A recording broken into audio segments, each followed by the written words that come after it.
Welcome back to another episode of the Winnipeg Market Watch podcast. Folks, today is May 24th, 2026. And as always, I am joined by Denzel. But again, due to life circumstances, we are trying to make this yet another quick episode. Denzel is on the road, so he is not physically present with me for this one. But that's okay because the market's at an all-time high and we have a ton to talk about with you guys today.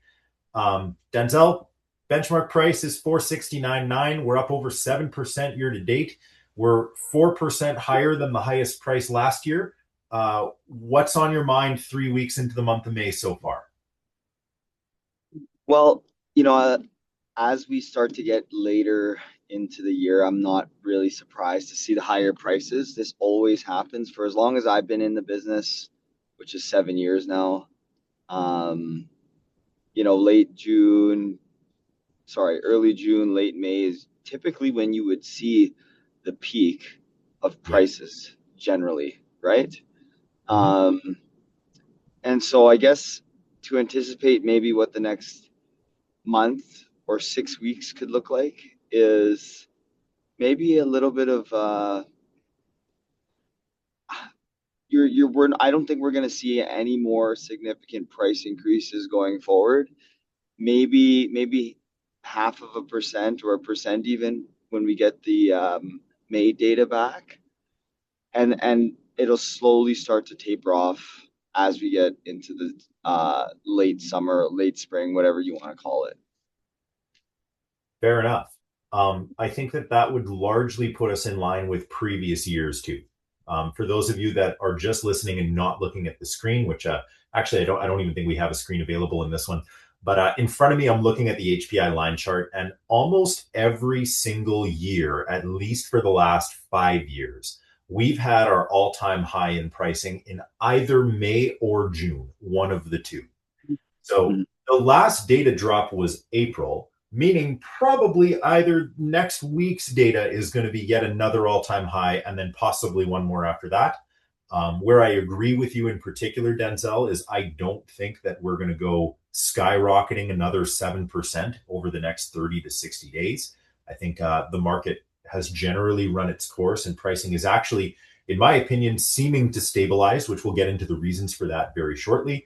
But for those of you out there who are buying property right now, just note that seasonality is going to kick in soon, and the pricing gains are probably going to slow down in the next little while, as they have at least since I've been involved in real estate as well. Fair enough. For sure. And like just to add to that, I think that with buyer psychology needing to adjust, seller psychology also is going to need to adjust. So like for example, Keenan and I just sold a place last night. We didn't sell on offer date, but we sold it for asking price, which isn't bad at all. It only took us 10 days to sell that house, but a lot of people are expecting really high prices or, you know, prices that might have shown up earlier in the year, sometime in February or March. Um, but that's Yes. it's the market shifting. I can say that with confidence, and sellers need to be aware of kind of, where they're pricing their properties at and looking at the competition and maybe even asking whoever it is that's listing their house, what's the pace like out there?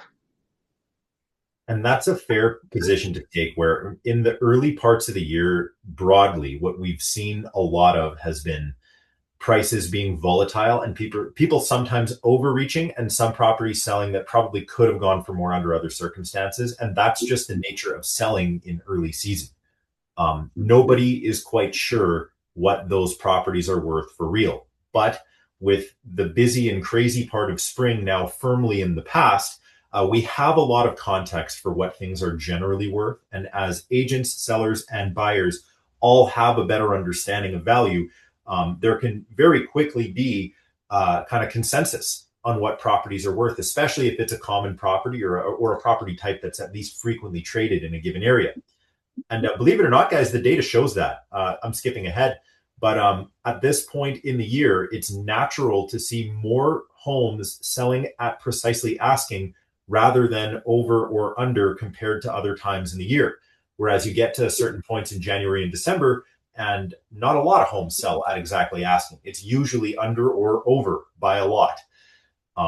So funny enough, keep an eye out for that. This is the time of year, if you're a buyer and you're actually interested in a property that you like, there's a good chance that you are not being baited and switched with that price. It legitimately could be what the property is worth and legitimately what the seller is expecting and wants. So go out there and write offers. Sometimes you might surprise yourself. I think that's really the message in a market environment like this. Wouldn't you agree? Yeah, 100%. I couldn't agree more. So there you have it, folks. Keep shopping. Um, Denzel, one of the big things to me, anyway, that I think really defines a time of year like April and May is most years in Winnipeg, April is the month where supply generally goes up by a multiple of 3 or 4.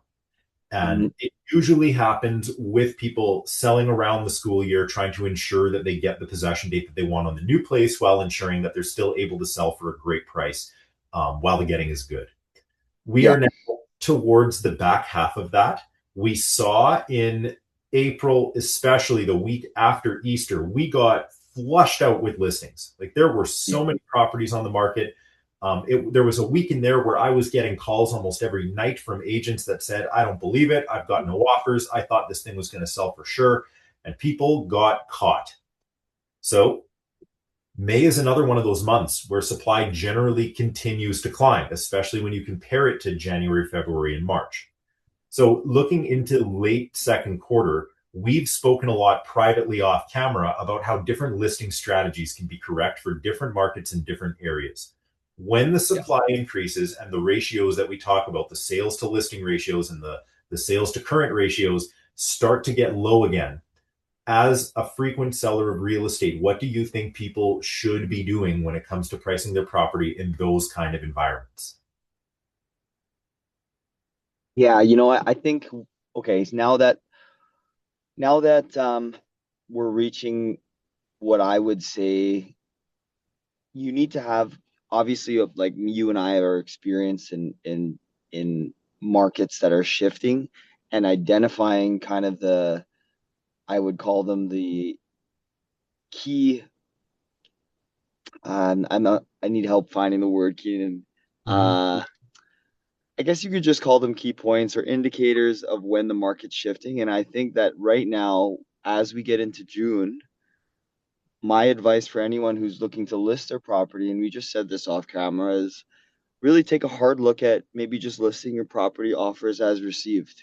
Um, because with more supply out there now and people generally taking the position that the offer date strategy is going to get the best uh, amount of money for the property, I I would be very careful in doing that, especially if you're listing in an area where there's a lot of the same house currently available, Mm-hmm. right? Um, because so much as having the same offer date as another house can affect how many offers your property can get. And the buyers out there, in my opinion, and I'm not a realtor, but I talk to a lot. Um, the buyers' psychology is they're getting sick of these bidding wars, and it always happens around this time of year. And if you go to market, your offers as received, and your agent comes to you and says, "Hey, we could buy this house tomorrow. You said you needed one last week, right?" They might just go ahead and settle just because they don't want to get into the nonsense, right? It's true. Of, And of of competing and the disappointment and the emotional roller coaster that comes with it. So, I'm looking at what I have coming up myself, and I have, four more projects to take to market in the next 4 weeks. And I'm taking the position of just going offers as received, you know, listing for what I hope to get, or at least close to it. And I don't want to give too much of the secret sauce, but yeah. what Denzel's really saying, folks, is sometimes offer dates aren't the only way to create urgency. And Yes. in a market where buyers are conditioned that offer dates are a bait and switch and that it never really works, there's only so many times that somebody who's pre-approved for 399 is going to write a 400K offer and get declined. Like people are smart and they adapt. Um, the message here is the purpose of offer dates is to create urgency based on a price that probably isn't legitimate. And I say that pretty freely. That's just the strategy. It's the way that you get home sold. It's just how it works. Um, Yeah. on the flip side, if everybody is taking that position and then you are the one that goes out with a reasonably priced product that you think should sell, and again, there's data to support that. If you put that property up and you tell somebody that you can buy it today, but you need to be the first in the door, very often the market will react favorably to that urgency.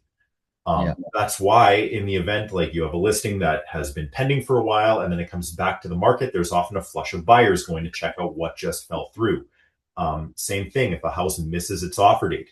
I've seen it a couple times already in the last few weeks where a property didn't sell on offer night and then without any further adjustments, it essentially sold for asking price or extraordinarily close to it days later.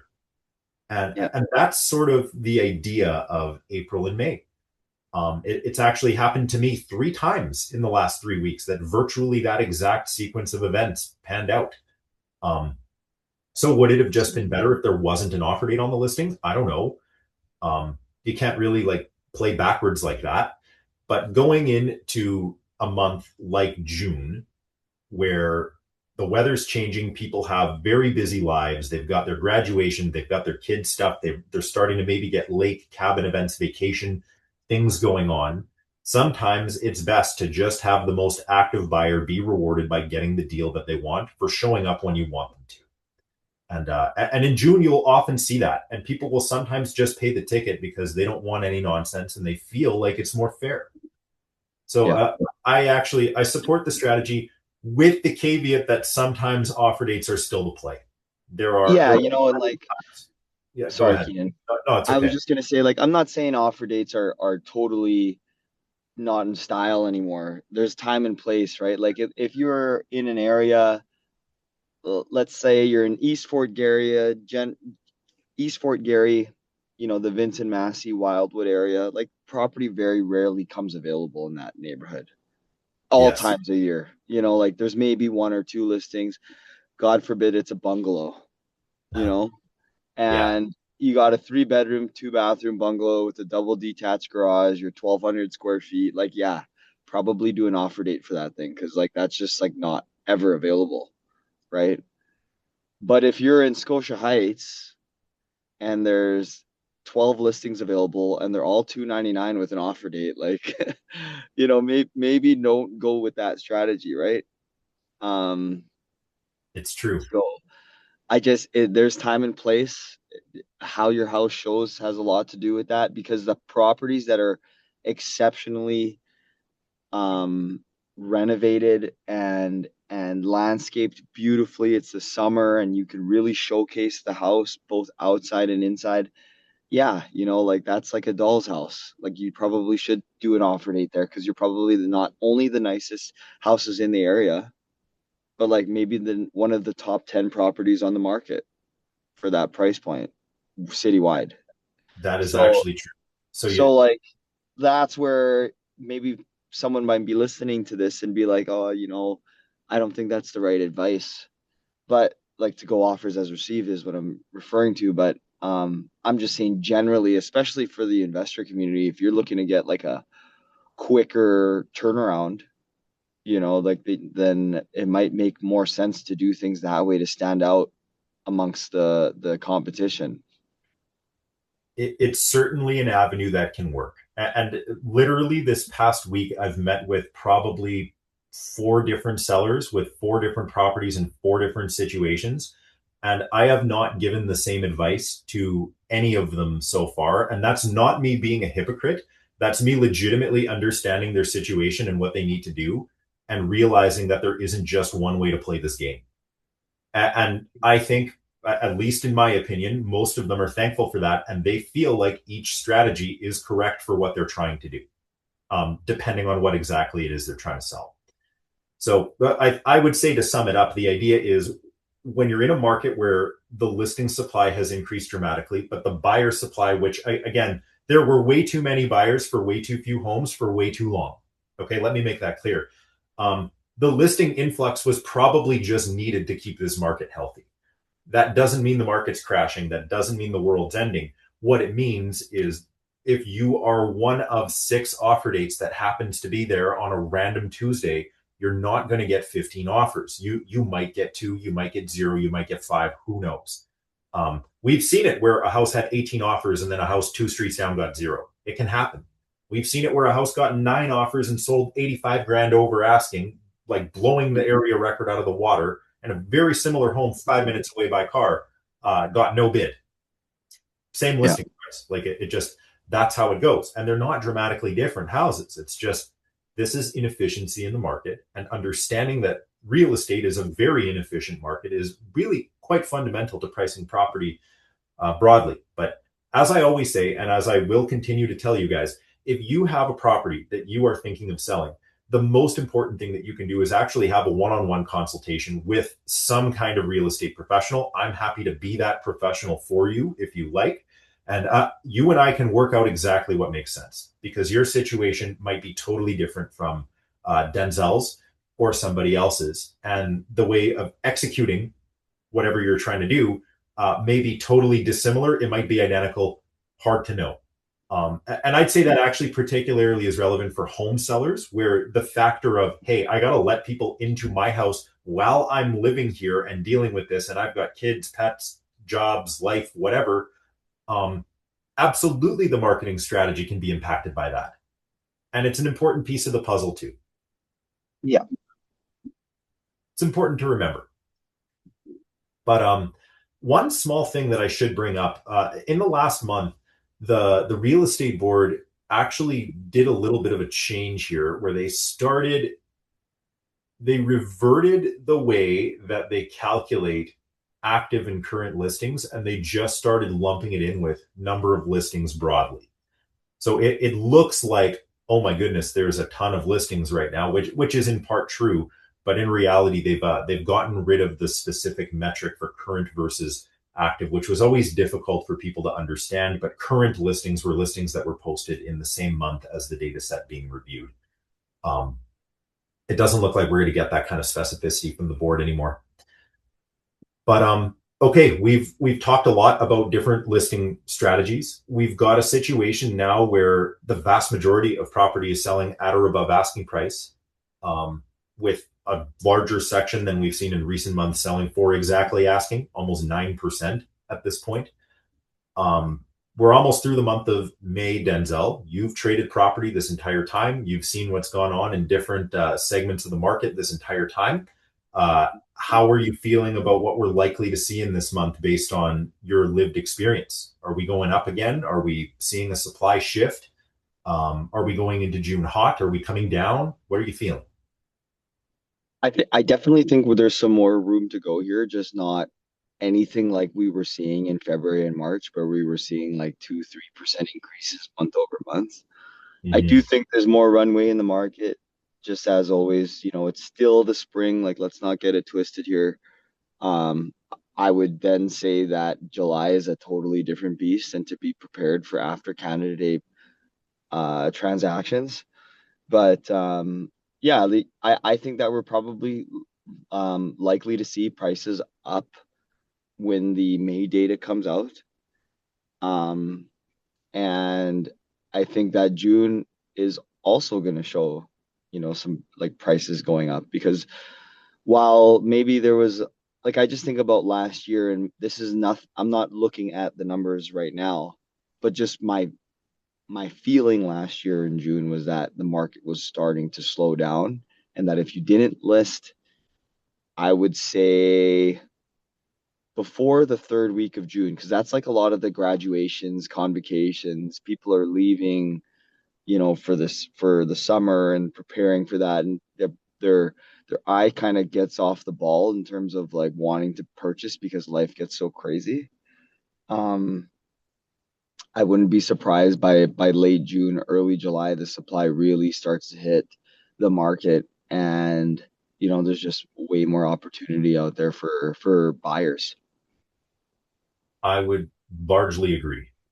I keep track just with my own notes as to how often I'm transacting on both the list and the buy side. And I find when I do have a residential buyer, the odds of getting something done between, say, June and September versus January through to April are drastically different. A shopping excursion from January through to April, or even May for that matter, it's not that different, is really, really tough. And there's a good chance that there's going to be a lot of declined offers and a lot of pain. But if I meet somebody who is prepared to purchase, they're ready to go, they're pre approved, they have an understanding and a plan, and somebody like me has actually sat them down and told them what they need to do to win, it's very often that those people are through the entire process inside of a week. It's totally painless, and they walk out happy with the property that they want, and possibly, if required, the property that they already own being sold. So in that sort of sense, I actually like to trade real estate in the summer because I do think it favors the prepared.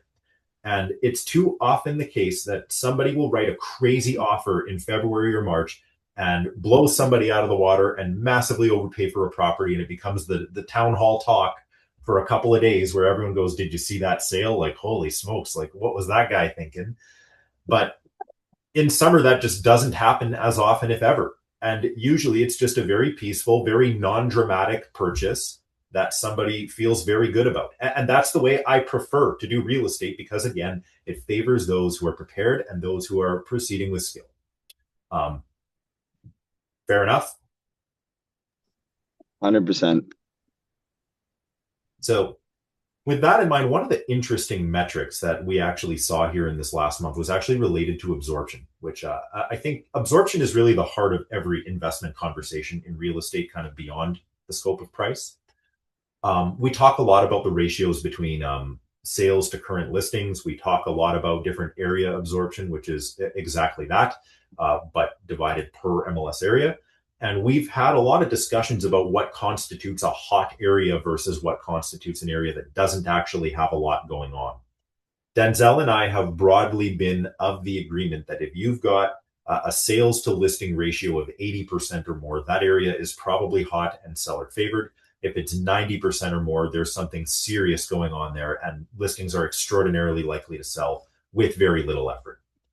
This last dump was the fewest sales we've ever had 90% plus absorption in ever, at least since I've been creating this publication. And actually, that predates the genesis of the Substack itself. I just for those of you who don't know, I was writing essentially the same Substack articles privately for a short email list of select investors, and then that list ended up getting too long. I had to publish it on Substack, and that started many things like this podcast.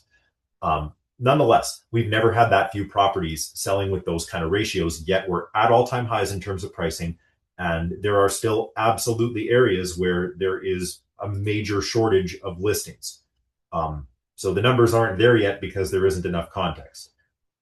Piecing this all together, I know what I think. I think that we're going to be in a situation where there's going to be a bit of an equalization. I think a lot of people got caught out in April. I think a lot more of them will probably get caught out in May and June. Not that there's a lot of time left in May, but just seeing what I've seen, we've had it all. We've had 18 offers on a property this month.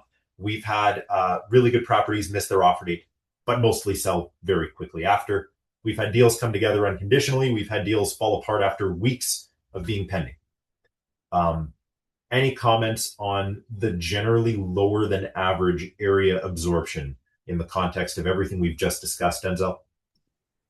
Sorry, Keenan. So I'm just so we're seeing that the absorption citywide has been lower across Yeah. neighborhoods. So Yeah, basically, because the citywide ratio is lower than normal. Like we're at 63%. And I'm just going to pull up a spreadsheet here that I made last year about where we were at month by month, because I seem to recall that there were certain points in the early part of summer that we might have even been in the 80% range last year. And I'm surprised. I honestly am. But there's a yeah, lot there's a lot to see here. And I think that it's very easy to, yeah, okay, I got the sheet in front of me. There's a lot to see here, and it's really easy to forget that there's certain points in the year where these ratios can get surprisingly low, and then everyone complains, oh, the market's dead, but it's not accurate. So Yeah. May of last year, the sales to current listings ratio was 73%. And as of the last data dump, which again, this is April data we're talking, was 63. If we use April's data, April that year was 70%. So actually, technically, there was more uptake last year despite pricing being lower and volume being different. We have fewer listings this year than last year. So that shows itself in transaction volume too. There's less people transacting this year. Now there's less property for sale. So is it a chicken or an egg thing? Right. Hard to note, but still the ratios are off, and they're off reasonably significantly to the tune of 10%. Wow. Yeah, you know what? I think that hmm, the absorption tells you a lot about what decisions you should be making and the strategy you should be putting out there when you're buying or selling, right? Mm-hmm. The fact that we've had less volume this year says a lot about just kind of the activity. Um, but you know what? I would say this. While that's the citywide, because I'm sure those numbers are skewed by the North and West End, right? They're skewed by everything. They're skewed by new builds. They're skewed by the core. They're skewed by like that Yeah, random hot pocket where you just can't buy a bloody bungalow to save your life. Like it's everything. It's the whole thing. yeah. So I would go and say that it's well, that's a great way to kind of look at the city in its entirety and identify, what type of market we're in. It will always come down to the submarket and the transaction pace that's happening in the area that you're listing in, right? Yeah. Westwood's always going to be solid. Charleswood is usually always solid. St. James, 18 offers this month, like always going to be a really desirable place to be. The West End, Sergeant Park has clearly have picked up in terms of interest broadly amongst the younger population. Like every young person I speak to, 25 and under, is looking in that area just because it's just more affordable for them, right? Yep. So yeah, I think that's probably what I would say to that. I think my main takeaway is at least to use that as a indicator of where we are broadly. But then once we start to look at things a little closer, look at the subcategory or sub neighborhood that you're in to make decisions. And it's funny. I know you're driving right now while we're recording this, and you rattled off the top of your head probably 4 or 5 different areas there without the data actually in front of you, unless you're extremely, extraordinarily skilled at multitasking. But each one of those areas that you've mentioned has been in a renaissance period recently, particularly 5C Sergeant Park, which for many years had a really hard time breaking through, and then it had a dry spell for I would say at least 18 months between 2023 and 24, maybe 2 full years. Yeah, Um, man, people are paying almost 400,000 there now, which is they crazy to are me. and But it's that's happening just more and more. misses. Like as I just look at some of these areas that you brought up, and Sergeant Park, like again, folks, this is something to me that Sergeant Park is a litmus test area. And for those of you that don't know chemistry, what I mean by a litmus test area is it's an area that I use to gauge the rest of what's going on in Winnipeg. Where if this area is hot, probably the rest of the city's hot. If this area Mhm. is slow, probably it's slow in other places too. If this area is chugging along, then probably most of the market is just chugging along. But the reason I think it's so useful is because it's technically a variety area. It's technically central, but it's historically affordable, and it's very rarely somebody's first choice. It's usually an area that's discovered or defaulted to after the first choice area didn't work out, probably because of price or other circumstances. And that to me is why it's such a good gauge of health for the market. So if I look this year, there have been 64 sales of detached homes in the area. The pricing spectrum is pretty darn wide. We've had sales as low as 160 on MLS and as high as 425. We've previously said that 400,000 in that area is really, really hard to get, which It's still extraordinarily rare, especially for an area that has a sale price below 300,000 on average. Um, but looking at this data set, the amount of homes that are 350 or higher is now representing probably a third of the data. And that 2 years ago, even 3 years especially, would have been crazy. It would have been unfathomable to think that 350 as a price point would have represented 33% of the sales in that area. It's almost unbelievable, but hey, the benchmark price is 470 now. Winnipeg houses are just much more money. We're basically up 50% since the start of the pandemic. Yeah, I wish I bought everything Wouldn't 7 years ago and just sat on it. 50% more is wow. it is. And again, it's just that's how it goes. There's so many of these random homes throughout Winnipeg that for years just were overlooked, and now you get these like really nice renovated properties that people, for one reason or another, they treat them like darling houses. And this was an area that wasn't really known for that for quite some time. Um, if the quality is there, people will pay. Some of these neighborhoods aren't stigmatized like they used to be. But Yeah. one of the other areas that you brought up was Charleswood, and that's something that I also take as a really instructive area because for years this was seen as the sort of place that you can go and just strictly based on size, you're going to have a lot of options because there's a lot of houses in Charleswood. Um, lately, that's been very, very hard to make a reality. We've got a circumstance here where pretty much the bare minimum ticket to enter starts at 400 and you're not going to be happy about it. Like it's going to be kind of a junker at that kind of price. 400 and crooked. Yeah. 400 and like you got to do a lot. Like there's some Yeah. serious tasks to accomplish here. Um, Yeah. once you get into 450, you can start to get an acceptable house. But that's crazy because 2 years ago, 450 got you quite a good house, honestly, usually Yeah. with a garage. Yeah.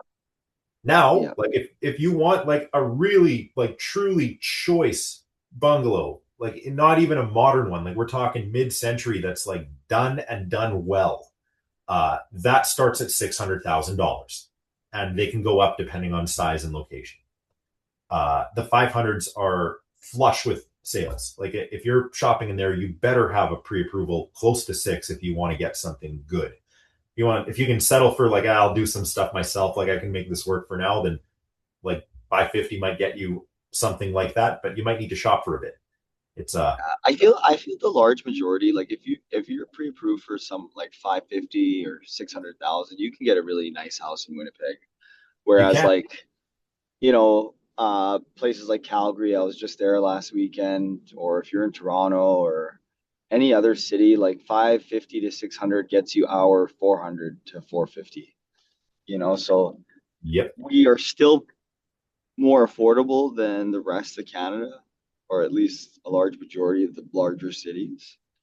But the We 450, 470 doesn't really go as far as it did 7 years ago. That's for damn sure. it's really crazy that that's the case too. Just for example, let's use this as just as an allegory. If I said that most mid-century bungalows in Charleswood, the nice renovated ones, let's call it, are starting at 525 and will run up to 650.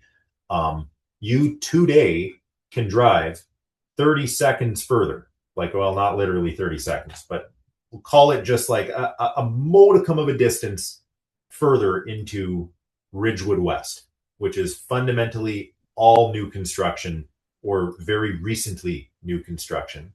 Yeah. And you can, within reason, pay 650,000 to 700,000 for a virtually like new two-story that's been completely taken care of. And it's like I look at that and I go, what is with that? That's weird, right? Like you think that's weird too, where you don't even need to go that much further. And it's like, okay, you can either have a renovated mid-century home on like a larger lot or a virtually new home and pay essentially the same price. I Yeah, find it I odd. think, yeah, it is kind of funny how that works out. It's kind of like how the people who are buying in Meadowland right now, paying somewhere inside of 550 to 600 to get into these like really nice, newly built homes. Or you can go into Aurora and it's like another 70 grand more, 60 grand more, Yeah. right?